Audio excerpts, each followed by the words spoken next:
una flota secreta de buques viejos y oxidados surca las aguas del mundo, transportando ilícitamente petróleo ruso. Estas naves, sin seguros ni regulación, se habrían visto implicadas en operaciones de sabotaje. ¿Quién se enriquece con estos barcos y qué riesgos conllevan? La UE ha impuesto nuevas sanciones, pero ¿cómo se detiene una flota fantasma? Cientos de petroleros en mal estado navegan por el Báltico y otras rutas realizando traspasos clandestinos de crudo ruso. Rusia empezó a conformar esta flota en la sombra tras la invasión a Ucrania en 2022, cuando su sector energético fue duramente golpeado por las sanciones.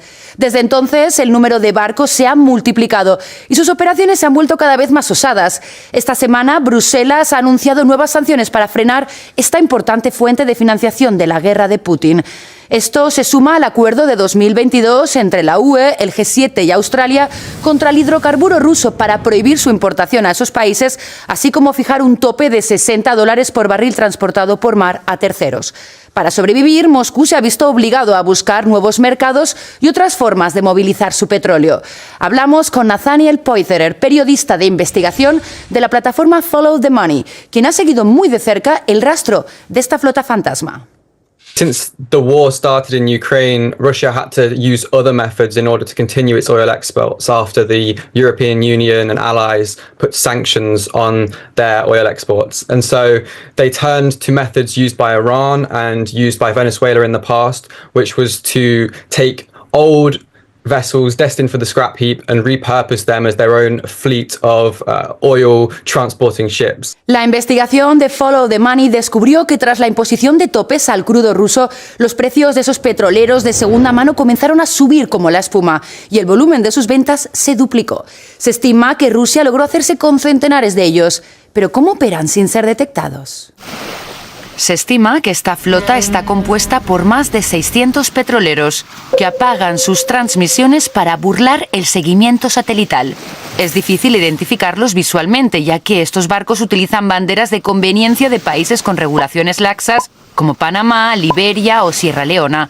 Estos países albergan empresas fantasmas, sociedades ficticias, que ocultan la identidad real de los armadores. Los barcos de la flota fantasma parten de Rusia, cruzan principalmente el mar Báltico y realizan transferencias de petróleo en alta mar, a menudo cerca de las costas de Grecia o Malasia, hacia otros buques que en su mayoría entregan el crudo a China e India, además de Turquía y Malasia. Algunos de estos barcos también usarían sus anclas para sabotear infraestructuras energéticas o cortar cables submarinos que transportan energía o telecomunicaciones. En cualquier caso, esta armada de viejos petroleros supone un enorme riesgo medioambiental para los océanos y las costas, sobre todo porque a menudo no están asegurados en caso de accidente o desastre.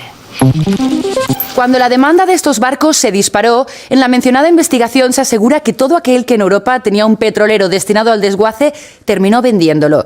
Y entre los vendedores se encontraban numerosos magnates europeos del transporte marítimo. Según Follow the Money, desde 2023 la venta de estos navíos ha generado 6.000 millones de dólares a los armadores occidentales, siendo Grecia el país que más dinero se ha embolsado.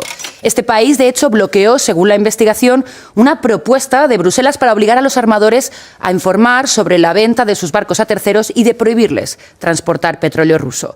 Entonces, ¿puede la UE combatir la flota fantasma mientras permite deslices dentro de su propio sector empresarial? ¿Qué acciones concretas debería tomar para frenar esta contradicción interna? There are multiple countries within Europe that, despite having sanctions against Russia, continue to help its shadow fleet to operate. This includes Ukraine, Latvia, and Cyprus, who continue to have multiple crewing agencies that help supply seafarers to keep these ships running across the world. It also includes places like the UK, Germany, and Denmark, who have ship owners that have sold vessels to the Shadow Fleet in order to provide them with these ships that they require. Since the start of the war, the Shadow Fleet has been a huge benefit to Russia, allowing them to continue to export above the EU price cap to countries such as China and India, and it has allowed them to generate over 800 billion euros from fossil fuel exports. Um diese Sanktionen gegen die Schattenflotte effektiv zu machen, ja, muss man sie durchsetzen, aber vor allem sollte man Handreichung geben, Weisungen geben, Hinweise geben an die Unternehmen in der EU. Wie mache ich das? Wie halte ich diese Sanktionen ein? Da kommt bislang zu wenig von der EU. Das ist ein Riesenproblem. Also eine der wichtigsten konkreten Dinge, die die EU tun könnte und aus meiner Sicht müsste, ist einen Fragenkatalog den Unternehmen an die Hand zu geben. Was muss ich in die Lieferkette hinein, also gegenüber meinen Lieferanten, fragen? Denn dort lauern sozusagen die größten Gefahren in der Lieferkette, in den Geschäftsbeziehungen, wo man zunächst denkt, das hat ja gar nichts mit Russland-Sanktionen zu tun, aber oft werden gerade diese Geschäftsbeziehungen zur Umgehung von Sanktionen genutzt. Y no solo burla las sanciones internacionales, la flota clandestina rusa también se ha convertido en una amenaza para la seguridad marítima, con incidentes registrados en alta mar y sospechas de sabotaje, así como un peligro para el ecosistema marino, especialmente en zonas de alta biodiversidad como el mar Báltico y el mar del Norte. Veamos. El pasado 13 de mayo, en el mar Báltico, la Marina estonia intenta interceptar un petrolero que navega sin bandera. Se sospecha que el barco sancionado por Reino Unido pertenece a la flota fantasma de Moscú. Pero el capitán se niega a cooperar y sigue su ruta hacia el este para refugiarse en aguas rusas. Mientras huye, aparece en la zona un avión ruso vulnerando durante un minuto el espacio aéreo europeo. I want to highlight the importance of what happened in Estonia, where for the first time Russia responded to economic sanctions by members of the alliance with military action. Estos cables fueron dañados el 26 de diciembre de 2024 en el fondo del mar Báltico. Unían Finlandia y Estonia y transportaban electricidad y telecomunicaciones. Power, we as society are not resilient anymore. We have no idea what to do. If we do not have internet, we cannot pay. So, yeah, I think the impact is huge. Un sabotaje, según los investigadores. Sospechan que el petrolero vinculado a la flota fantasma rusa arrancó los cables con el ancla. 15 de diciembre de 2024, Mar Negro. Una ola de petróleo inunda las costas de Anapa, una ciudad costera rusa de 30.000 habitantes. Contamina 30 kilómetros de playa y cientos de aves y animales marinos quedan cubiertos de petróleo. Se declara el estado de emergencia. La causa: 2 viejos petroleros han naufragado. Aunque están claramente identificados por su bandera rusa, también se sospecha que pertenecen a la flota fantasma. Moscú podría utilizarlos para exportar ilegalmente su petróleo. Ante estas nuevas amenazas, Bruselas redobla su presión con una nueva vuelta de tuerca en su pulso energético con Moscú. Para limitar las actividades de esta flota, la UE adoptó el martes 20 de mayo un nuevo paquete de sanciones contra Rusia. El elemento clave de estas sanciones: la prohibición de acceder a puerto y comerciar para cerca de 200 supuestos barcos fantasma rusos. En total hay 342 petroleros en el punto de mira de Bruselas. Pero la UE no piensa detenerse ahí. We continue on working on the next strong package of sanctions to put more pressure on Russia so that they would also want peace. Los 27 están pensando reducir el precio máximo del petróleo ruso, un asunto que debe ser debatido primero por el G7. Este nuevo paquete de sanciones contra Moscú, el 17º desde el inicio de la guerra en Ucrania, apunta, entre otros objetivos, a la llamada flota fantasma. Pero si los anteriores no lograron frenarla, ¿qué hace pensar que esta vez será diferente?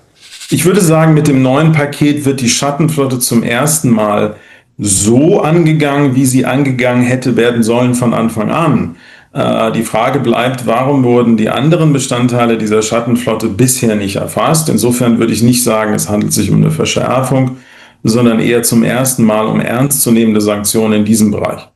Diese Sanktionen haben die Chance, anders als leider viele andere Sanktionen, wirklich effektiv zu sein. Ich bin relativ zuversichtlich, dass dadurch der Betrieb der Schattenflotte zumindest sehr, sehr teuer werden wird für Russland und daher hier wirklich die Sanktionen Erfolge zeitigen werden. Das glaube ich schon, da bin ich relativ optimistisch. Desde que la UE impuso el tope al precio del petróleo y comenzó a sancionar a la flota clandestina, los ingresos rusos relacionados han disminuido en 38.000 millones de euros, un 20% menos que antes del inicio del conflicto. Un avance significativo, pero a la vista está todavía insuficiente para forzar al Kremlin a firmar la paz. ¿Y tú crees que Bruselas logrará cerrar esas grietas por donde aún se cuela el oro negro de Moscú? Te leemos en comentarios. Hasta la próxima. Au revoir.